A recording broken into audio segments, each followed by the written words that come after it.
Shall we get to some trending topics this morning? Let's get on it because there's a lot of them, including this first one that makes you kind of smile as well. Oh, it makes us all chuckle a little bit. Canada's most romantic cities were released, and Calgary made the list. We were 5th out of 20 in Canada. Not bad, not bad. It's based on relationship books sold, romantic comedies, jewelry, Michael Bublé songs that have been sold. No. So, is that really one of the criteria? Those are the criteria that they base it on. Victoria came in #1 again this year. Are we romantic, ladies? The city of newlyweds and nearly dead, I might add. I love that. We need all that lingerie to spice things up. You got it. It's a nice moniker to have. Are we romantic? Caroline, you're looking at me. You know, you're probably looking at past relationships. That's what you're thinking of right now. Perhaps. I don't know. Are we romantic? Valentine's Day? Sure we are. Absolutely. But just one day out of the year? So do we deserve 5th? Or should we be higher or lower? I don't Can know. I vote after my husband leaves me for Valentine's Day to go golfing? Sure. We'll let you vote after. What I'm thinking is who's last on the list? And so we can learn from them, is what you're saying? Yeah. Like, well, no, or what not to do. Yeah, we can learn from them. Yeah. Well, I'm just wondering, you know, Toronto being the center of the universe, are they also the least romantic? I would think Montreal, for me, is certainly more romantic than Victoria. It's possible. I find it fascinating. Michael Bublé songs, really? And isn't he originally from Vancouver? Yes. And they're #9 on the list. Yes. Edmonton was 10, Lethbridge 13. But they made the top 20. Yeah, Out of Lethbridge all of made Canada, the top 20. Lethbridge? What are they doing over there? It's a Maybe great they place. don't have much I else know, but to do. well, but Victoria #1. Now Yeah. you're originally from Victoria. I am. Why are they so I romantic? don't know. Maybe just because you can go outside a lot. I don't walk. Flowers. I don't know. Flowers. Picnics. There's lots to do. More romantic things to do. Yeah. It's Yeah. like taking a carriage ride through downtown or a boat ride. Those are all quite romantic Okay, things. well, get this. I don't know who was it mentioned Toronto. They didn't even make the top 20. I can see that. They don't like Michael Bublé. They're too busy in Toronto. I just find it's fascinating that they came up with Michael Bublé sales as one of the indicators. That's hilarious. I'm just thinking the last time I bought a Michael Bublé. Yeah, well, maybe you should be buying CD. more. Also, the sexiest cities in the country were released. Different than the most romantic. This was based on adult items. Kentville, Nova Scotia was #1, but Fort McMurray was 3rd, and 4th was Grand Prairie. Linda's not surprised. Well, no, I mean, have you ever been to Fort McMurray? Now, come on, wait a minute. There's someone from Fort McMurray is watching right now saying, come on, Linda, it's a sexy place. Is that a bad title to have, though? No, but I'm thinking it's got all of these workers who are coming into town. They work their shift. They fly back to wherever they're from. They're mostly men. They're mostly alone. You're talking about buying videos of questionable artistic quality. Just saying. Maybe it's a great place to meet men, ladies. Maybe. I was going to say, I'm not that desperate. I'm going to hold my comment on that. Okay, so let's move away from the sexiness and let's get into something that is kind of sexy in a unique way. There's a new area. It's the Deerfoot City Shopping Center. Their plans have been unveiled, and this is... this is sexy. This looks really cool. I'm really excited for this project. So it's the new Deerfoot City Shopping Center. Their plans unveiled. We have video here of kind of like a fly-through.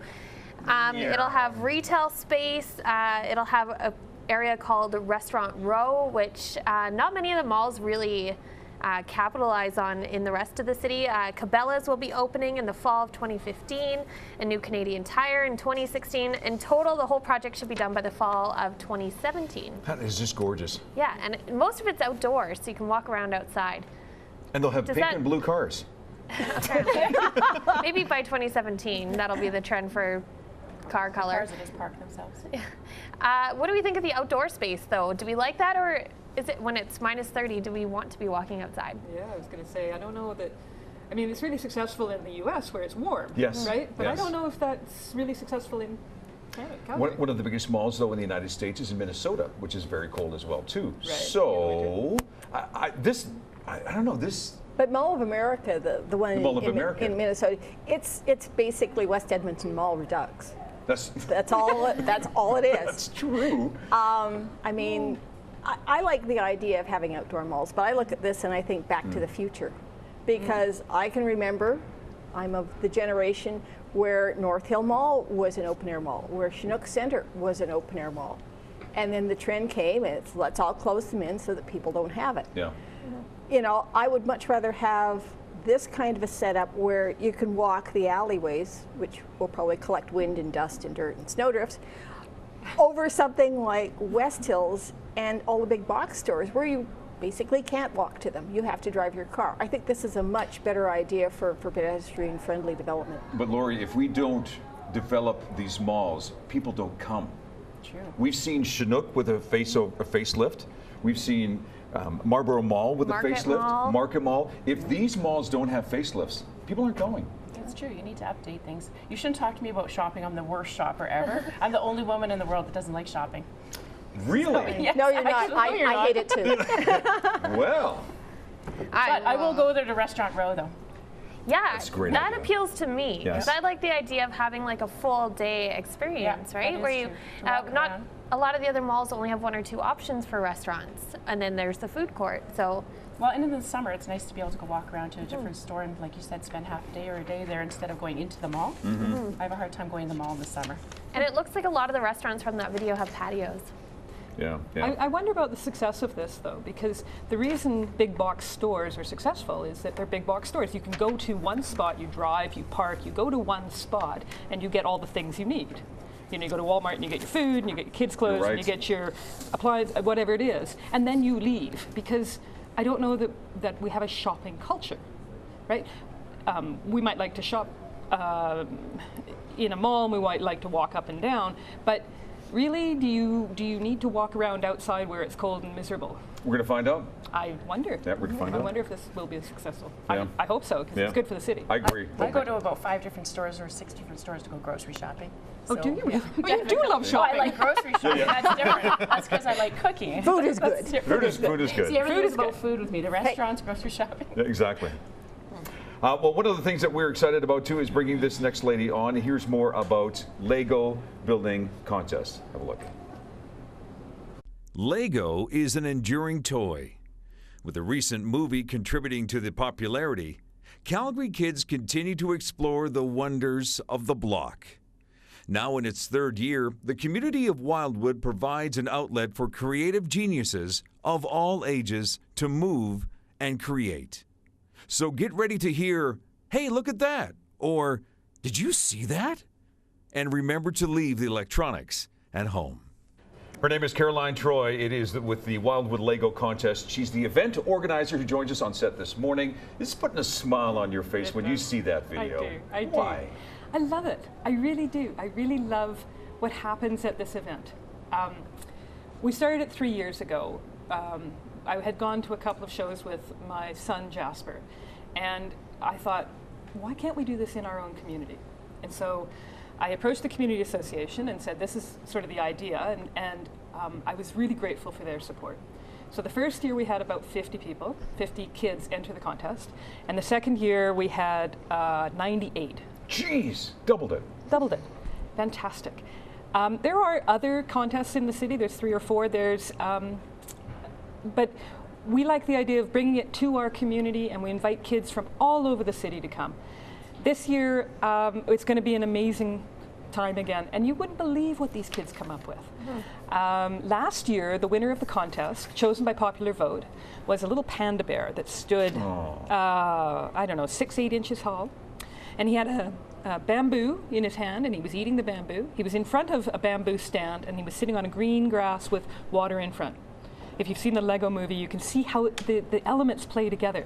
The creative minds of kids. They're creative minds of kids. And, you know, we watch the families as they walk around and look at these things. And, you know, it's only on for 2 hours. It's like a mob art show, right? Like it's on for a very short period of time, and the kids come in and the parents come in, and it's an amazing thing what they see and do. And we have a video question for you. Take a look.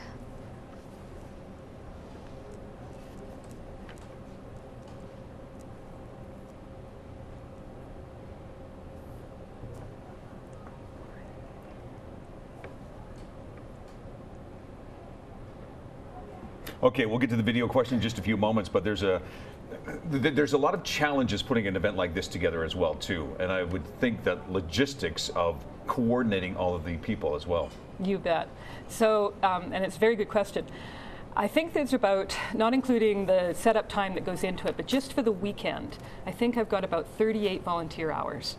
And the show is 2 hours on Saturday when the kids come and drop off their things, and then 2 hours on Sunday when the doors are open and it's free to the public to come in to enter.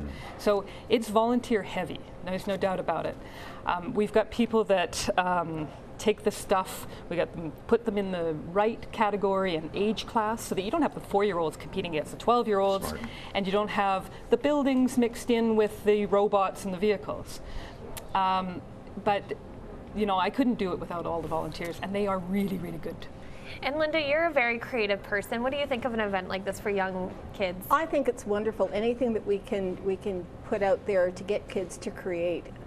It's really a shame that so many programs like art and other music are being cut in schools. And kids need that creative outlet. If you're not creative as a kid, you're not going to have that kind of creative muscle memory as an adult. We really need to see more of that.